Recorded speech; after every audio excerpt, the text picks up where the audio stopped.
vamos falar um pouco sobre saúde hoje? É sabido que os alunos que entram na faculdade apresentam um nível de conhecimento bastante abrangente. Por isso seria esperado que adotassem hábitos de vida mais saudáveis. Porém, na prática, a realidade é bem diferente. Assim, esse vídeo tem o intuito de difundir algumas ideias sobre alimentação com foco nos alunos da Universidade Estadual de Campinas.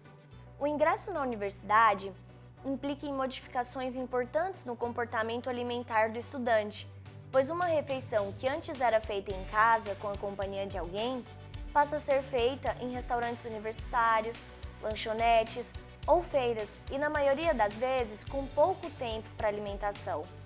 Ao conversar com alguns alunos, é notável o interesse em mudar a alimentação e tentar manter um hábito de vida saudável.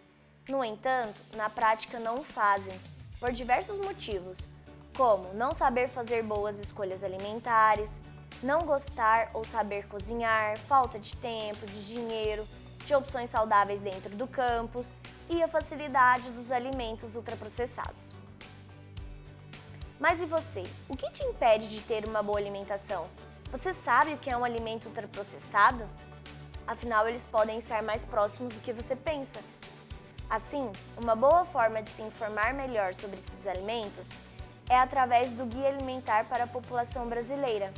Todavia, 91% dos entrevistados relataram não conhecer esse guia. Mas e você? Conhece? O Guia Alimentar para a População Brasileira é um instrumento publicado pelo governo federal com diversas diretrizes e informações sobre alimentação saudável, disponibilizado gratuitamente para toda a população.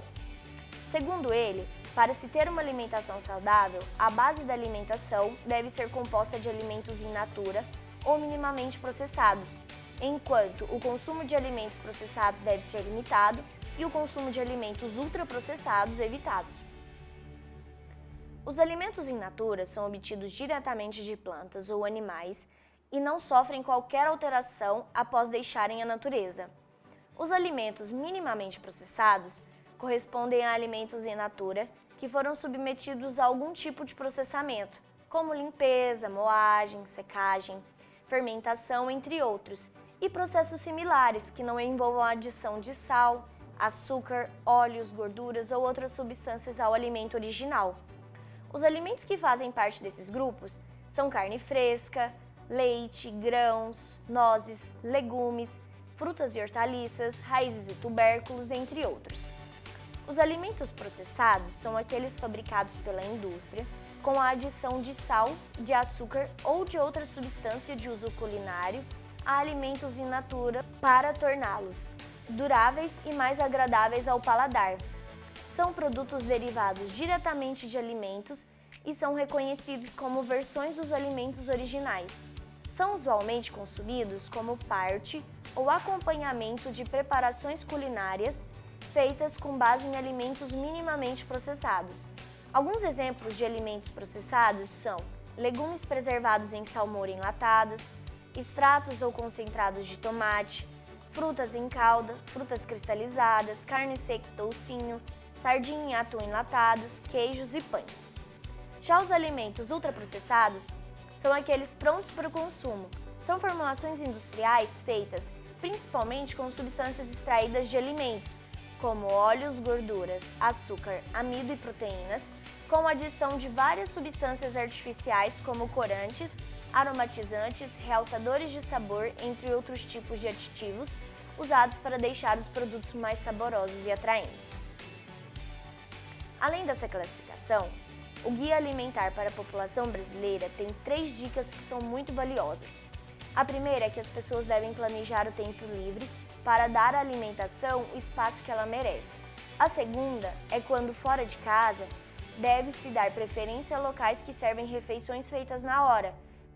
E por fim, a terceira dica é que devemos ser críticos quanto a informações, orientações e mensagens sobre alimentação veiculadas em propagandas comerciais ou na internet. Contudo, além de ter uma alimentação saudável, deve-se ter também uma prática de exercícios físicos constantemente. Nos períodos pré-históricos, a capacidade de armazenamento de gordura foi essencial para a sobrevivência de nossos ancestrais, tanto como estoque de energia como isolante térmico, uma vez que eles tinham que se movimentarem constantemente para a busca de alimentos e estavam expostos a grandes períodos de frio. Mas e hoje em dia? Você acha necessário que continuemos a armazenar tanta gordura em nosso corpo? A resposta é não, uma vez que hoje temos uma grande oferta de comida e um mundo cada vez mais quente. Assim, hoje em dia, a capacidade de armazenamento de gordura tornou-se prejudicial para nossos padrões dietéticos, pois temos um grande consumo de alimento rico em gordura saturada e açúcar simples e uma redução do gasto energético, o que se confirma com o crescente aumento da prevalência de obesidade. Por isso, além de uma alimentação saudável, é preciso ter uma atividade física constante. Segundo a Organização Mundial de Saúde, é recomendado para os adultos 150 minutos de atividade de intensidade leve e 75 minutos de atividade de intensidade moderada por semana.